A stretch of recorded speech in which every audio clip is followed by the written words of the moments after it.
Vamos lá, vamos dar continuidade então a esse estudo tão importante aqui.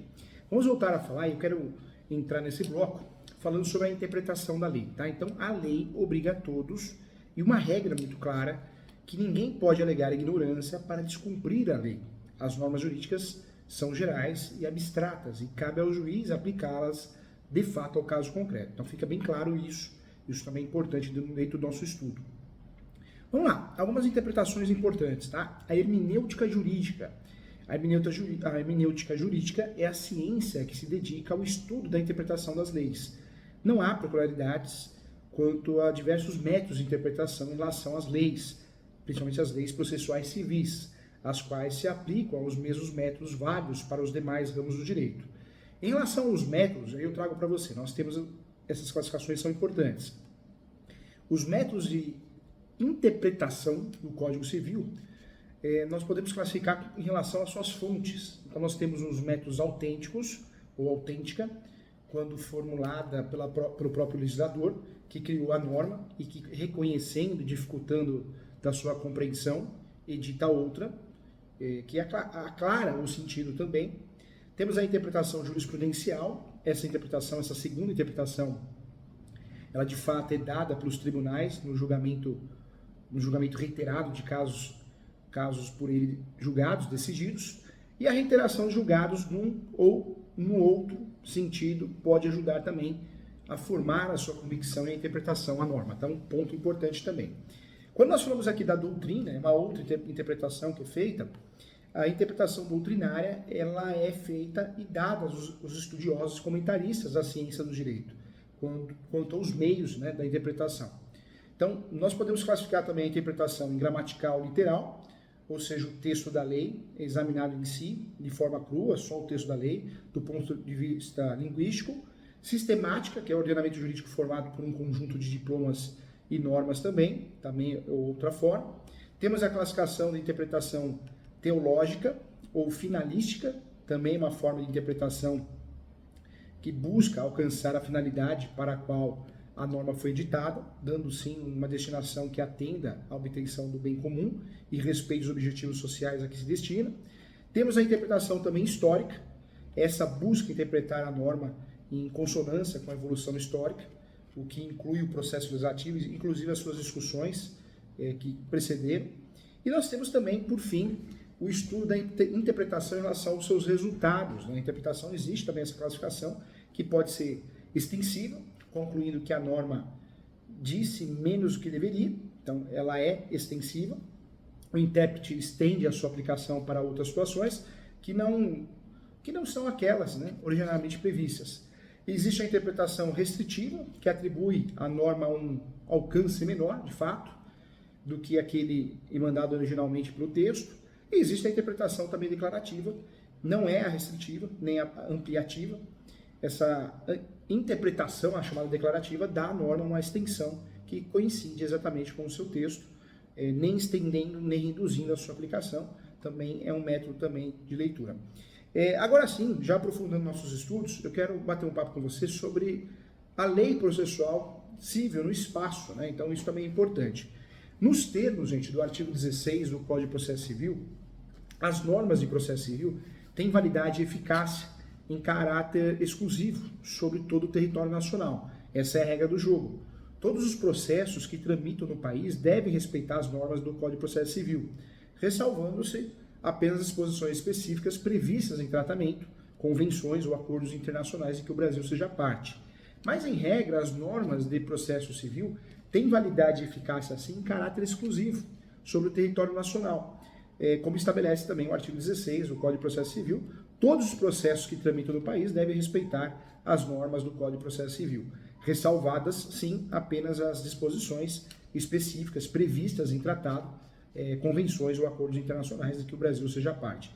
Mas cuidado, né? Não se pode confundir as normas de processo com as normas de direito material. Por quê? Aplicadas à relação jurídica discutida no processo, é possível, sim, em que um processo no Brasil o juiz profira a sentença aplicando norma de direito material estrangeiro, norma de direito material estrangeiro, e por exemplo, na hipótese do artigo 10 da Lei de Introdução das Normas de Direito Civil.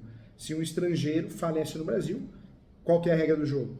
o inventário é ajuizado aqui no Brasil, de forma forçada. Serão respeitadas as regras processuais estabelecidas pelo CPC, mas a regra de direito material referente à sucessão, eu trago como exemplo, acho que será um grande exemplo, de fato, a ordem da vocação hereditária serão, de fato, do país de origem do decúbito, do falecido, desde que mais favoráveis aos cônjuges ou aos filhos brasileiros. Então, aí é o regramento nosso, né? E aí eu falo para você, ou seja, o juiz conduz o processo na forma determinada pelo Código de Processo Civil, mas na solução do conflito aplica a lei estrangeira, em caráter de exceção, para tanto, poderá exigir o cumprimento do artigo 376, que assim estabelece e esclarece muito bem a parte que alegar direito municipal, estadual ou estrangeiro, ou consuetudinário, né, provar-lhe-á a teor da vigência, se assim o juiz determinar. É o que diz o artigo 376. Né? Quanto aos processos que correm e às sentenças que são proferidas no estrangeiro, a regra, gente, é da total ineficácia em território nacional, salvo se houver homologação pelo Superior Tribunal de Justiça. Essa é a regra do jogo, tá? Então, eu trago para vocês, muito importante, uma dica de ouro, que não pode confundir as normas de processo com as normas de direito material aplicadas às relações jurídicas discutidas no processo, porque é possível em que um processo no Brasil, o juiz profira a sentença aplicando norma de direito material estrangeiro, por exemplo, nas hipóteses do artigo 10 da Lei de Introdução às Normas do Código Civil Brasileiro, tá bom?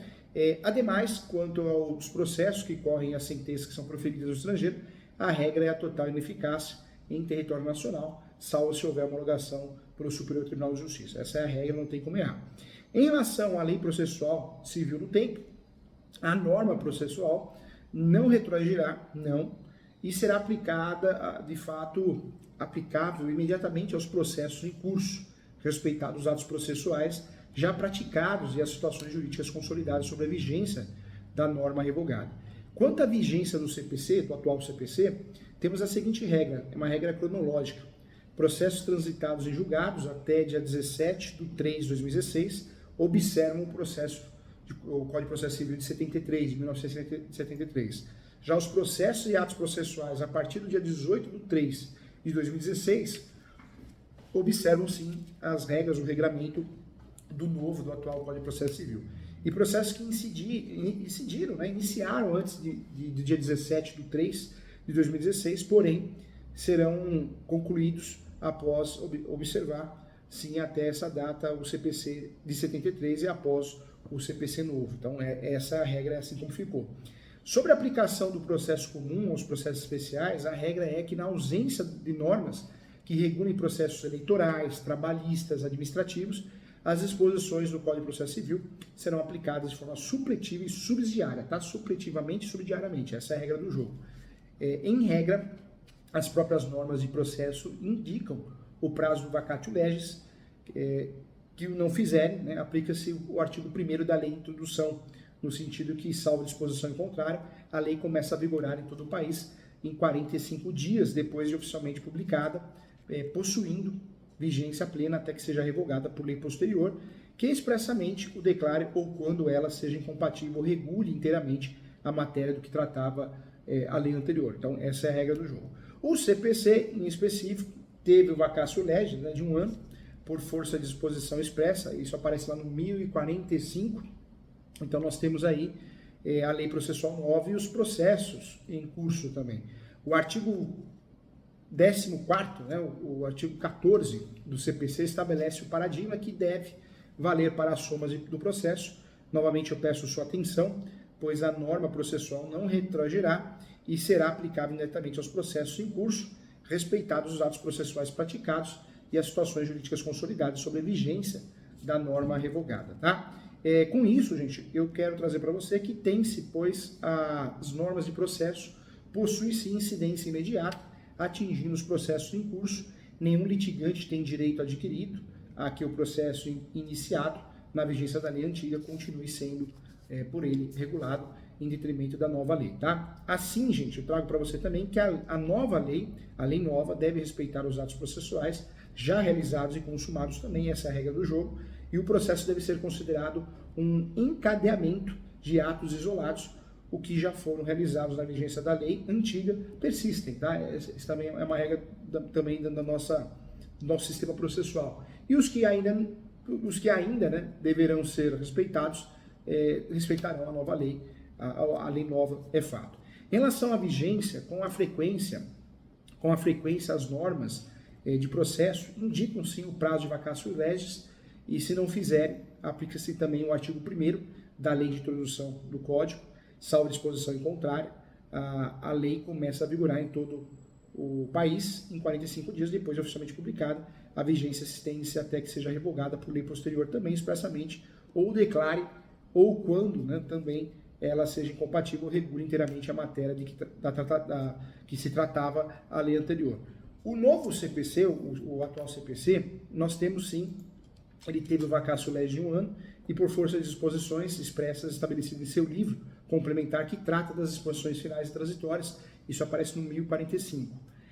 O regramento, né, a lei processual nova e os processos em curso, então ficou assim, a questão do direito intertemporal, como é o termo chamado, isto é, da aplicabilidade das novas leis aos processos em andamento, é de grande relevância e ficou pactuado que as dificuldades só aparecerão em relação aos processos em curso quando da entrada em vigor da nova lei, pois os que já estão concluídos ou ainda não se iniciaram não trarão nenhum embaraço, nenhum problema, ficou bem estipulado em relação às nossas regras. Então, ponto também determinante aqui para que a gente possa entender de fato, né? Então, não tem nenhuma discussão em relação a isso. Então, ponto também interessante dentro desse lado introdutório, né?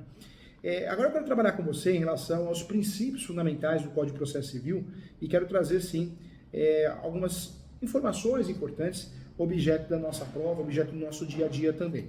Então, vamos lá. O que são princípios, professor Júlio? Princípios são fundamentos, premissas sobre as quais se apoiam as ciências, né? Desde que o processo civil conquistou o status de ciência autônoma, porque é uma ciência autônoma, tornou-se sim necessária a formulação dos seus princípios, conhecidos até como princípios fundamentais. Eles servem de diretrizes gerais que orientam a ciência. Eles não se confundem com os princípios informativos ou formativos, tá? Que são subdivididos em lógico, econômico, jurídico e político. Lógico, porque a sequência de atos no processo deve obedecer a um regramento lógico. Econômico, porque o processo deve buscar obter o melhor resultado possível com o menor desperdício de resultado e esforço. Jurídico, porque o processo deve buscar o seu fim, o fim último, né?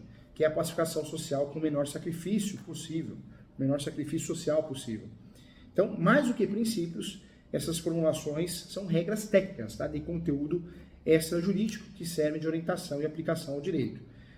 Vão nos interessar mais os princípios fundamentais, pois esse, gente, é muito interessante, esses são de conteúdo propriamente jurídico-político, os quais serão agrupados em duas categorias de estrutura constitucional e de estrutura infraconstitucional, fica mais didático, mais fácil de entender assim. Em regra, os princípios gerais do processo civil na Constituição Federal, nós temos o artigo 1º do Código de Processo Civil que estabelece a subordinação do processo civil à Constituição Federal. Determina que o processo civil seja ordenado, disciplinado e interpretado conforme os valores e as normas fundamentais estabelecidas na Constituição Federal. Então, esse é o regramento. Em relação aos princípios do Código, nós começamos aqui a estudar, e vale a pena trabalhar com o primeiro princípio, que é o chamado princípio do devido processo legal, também chamado do princípio da legalidade. Esse princípio ele resulta do artigo 5º da Constituição Federal, é aquele artigo que fala: ninguém será privado da liberdade ou de seus bens sem o devido processo legal. Lembra desse artigo? Esse princípio trata-se de conquista que remonta ao século XIII, com a edição da Carta Magna do João Sem Terra. Desse princípio deveriam todos os demais. A Constituição Federal, ela preserva a liberdade e os bens, garantindo sim que seu titular não os perca por atos não jurisdicionais do Estado. Além disso, o Judiciário deve observar também, com base nesse princípio, as garantias inerentes ao Estado de Direito, bem como deve respeitar a lei, assegurando a cada um o que é seu. Então, um princípio importante. Segundo princípio que nós temos que trazer aqui também é o princípio chamado devido processo legal substancial e formal, dentro dessa subdivisão. O devido processo legal formal diz respeito à tutela processual. Isso quer dizer, isso é ao processo as garantias que ele deve respeitar e o regramento legal que deve obedecer. Já o devido processo substancial constitui autolimitação ao poder estatal, já que não pode editar normas que ofendam a razoabilidade e afronte as bases do regime jurídico. Para nós, nos interessa o quê? Sobretudo, o aspecto formal, que diz respeito ao arcabouço processual. Para nós é interessante. Mais um princípio também, dentro dessas subdivisões, que nos interessa, também cobrado em várias provas, é o princípio do acesso à justiça. Também é chamado de princípio de inafastabilidade da jurisdição. Esse princípio decorre do artigo 5º da Constituição Federal. A lei não excluirá a apreciação do poder judiciário, lesão ou ameaça a direito, e vem repetido no artigo 3º caput do CPC. O texto assegura o direito de proteção judicial efetiva, e esse princípio deve ser conjugado com o anterior, com o contraditório, examinado também, de fato, aos casos concretos. Esse princípio se traduz no direito de ação em sentido amplo. Isso quer dizer que obter do Poder Judiciário uma resposta aos requerimentos e a eles dirigidos, esse é o direito amplo e incondicional. O Judiciário não pode se recusar a examinar e a responder os pedidos que lhe foram formulados. E, de fato, pode ser que a resposta, sim, se limita a informar ao autor que a pretensão não pode ser examinada, porque faltam as condições essenciais para isso. Então, eu sempre falo em aula, mas tal informação provirá de um juiz que terá examinado o processo e apresentado fundamentalmente, de forma concreta, adequada para a sua decisão. Então, ponto também importante. Nós temos também, gente, isso também é importante, no parágrafo 3º, o legislador também previu métodos alternativos de solução dos conflitos, que é a arbitragem, a conciliação, a mediação e outros métodos de solução de conflitos, métodos de solução consensual. A lei de arbitragem permitiu aos conflitantes, ou conflitantes, que é o termo mais usado no Brasil, atribuir a solução de um árbitro que proferirá a sua decisão com força de sentença, sem a necessidade posterior da homologação do Poder Judiciário. Não há nessa situação uma inconstitucionalidade, nem ofensa ao princípio da inafastabilidade da jurisdição, conforme decidiu o Supremo Tribunal Federal no agravo regimental 5.206. Então, essa questão também já está bem decidida. Mas, tratando aí de princípio, outro princípio que nos interessa muito é o princípio do contraditório, também estabelecido no artigo 5º da Constituição Federal. Esse princípio, nós temos o esclarecimento que os litigantes em processo judicial administrativo, aos acusados em geral, são assegurados o contraditório e ampla defesa com os meios e recursos a eles inerentes. Então, do contrário, que resultam de duas exigências, a de se dar ciência aos réus e executados interessados da existência do processo e aos litigantes de tudo o que nele se passa. E também o de permitir-lhes que possam se manifestar, que se manifestem e que apresentem suas razões no que se opõe de fato à pretensão do adversário. Tá? Nessa situação específica, o juiz tem sim de ouvir aquele que os participantes do processo têm a dizer e, para tanto, é preciso dar-lhe oportunidade de se manifestar e ciência do que se passa, pois sem tal conhecimento não terão condições adequadas para se manifestar. Outro ponto importante também, tá bom? Então, também um princípio que nos interessa dentro desse estudo aqui também. Vamos lá. Diante dessas normas fundamentais da aplicação das normas processuais, esse estudo que é, sim, um estudo mais teórico, mas que faz a diferença na prova, faz a diferença no dia a dia, também é importante o contraditório na esfera civil e penal, tá? Existem diferenças. No processo civil, o contraditório contenta-se com a concessão, as partes de oportunidade de resistir à pretensão formulada pelo adversário. Mas fica-lhes ressalvada, sim, a possibilidade de não resistir, e isso assinala uma diferença de intensidade entre o contraditório e na esfera do processo civil e do processo penal, e neste contexto, o contraditório há de ser efetivo sempre, tá, gente? Então fica a dica aí, sempre. Mesmo que o acusado não queira se defender, haverá nomeação de um advogado dativo que oferecerá a defesa técnica em seu favor sempre. Na esfera civil, o réu se defende, o réu ele tem que se defender, o réu se defende, depende se ele deseja se defender, tanto nos processos que versam sobre interesses disponíveis, quanto nos indisponíveis, tá? A diferença entre ambos é que se o réu optar por não se defender, no primeiro tipo de processo o juiz presumirá verdadeiros os fatos narrados na petição inicial, podendo dispensar a produção de provas e promover o julgamento antecipado da lide. Já naqueles que versam sobre interesses indisponíveis, a falta de defesa não gera presunção de veracidade, mas em ambos a defesa é um ônus e o réu pode apresentá-lo ou não, tá bom? Então isso é importante também. A diferença de contraditório nas esferas cíveis e nas esferas penais repercute também sobre o poder, né, ou os poderes do juiz, né, isso também é uma repercussão também. Porque na esfera penal, como o réu tem de ser efetivamente defendido, se o juiz verificar que o advogado nomeado ou constituído pelo réu não está o defendendo adequadamente, terá que desconstituí-lo, né, dando-lhe a oportunidade de nomear um outro sob pena de dar um aditivo, né, o chamado advogado ativo. Aditivo no sentido dativo, né, advogado dativo. Falar aditivo, vai confundir o aditivo do contrato com advogado dativo, né, são coisas diferentes. Na esfera civil, o juiz na verdade, ele tem a liberdade, o juiz não precisa seguir uma perícia, um laudo técnico, ele pode decidir de forma diferente, mas por regra também o juiz tem que fundamentar suas decisões. E por regra também o juiz não tem esse poder, ainda que uma das partes não esteja sendo, né, defendida adequadamente, não será possível destituir o defensor, porque nós temos aí um processo diferente, né, com regras diferentes. Então, também é importante bater um papo sobre isso, tá? Vamos lá. Ainda trago para você aqui algumas questões importantes dentro do princípio da duração razoável do processo.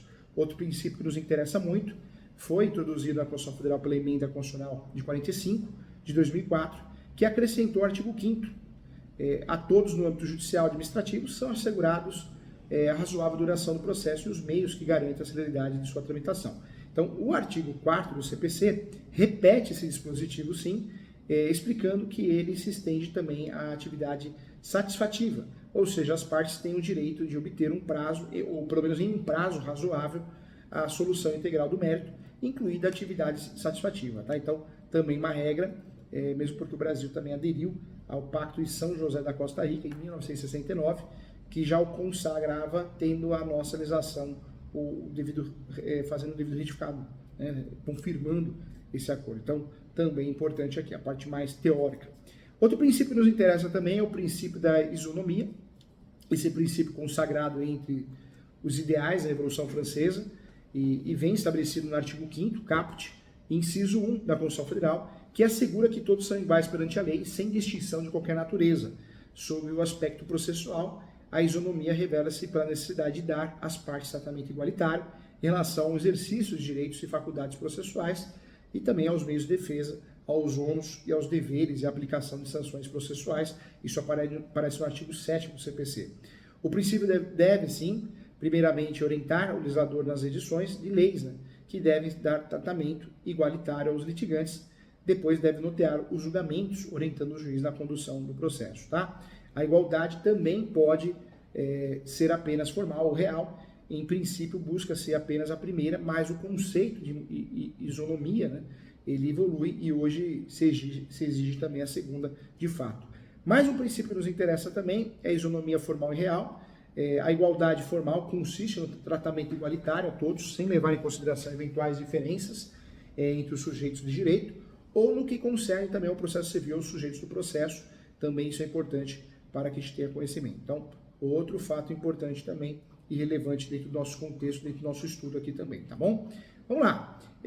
Eu trago também para você, e isso é importante, que o julgamento de processos em bloco para aplicação de tese jurídica firmado em julgamento de casos repetidos, ele é permitido por 928. Então, nós temos aí também a aplicação da celeridade nessa situação. Julgamento de recursos repetitivos ou incidentes de resolução de demandas repetitivas, das decisões proferidas com base no 485 e 932, e também o julgamento de embargos de declaração. Também nós temos a eficácia e a procurar dar objetividade ao processo e qualidade ao processo. Tá? Então, também é importante. Eu volto aqui na próxima aula, espero você. Um grande abraço e até mais.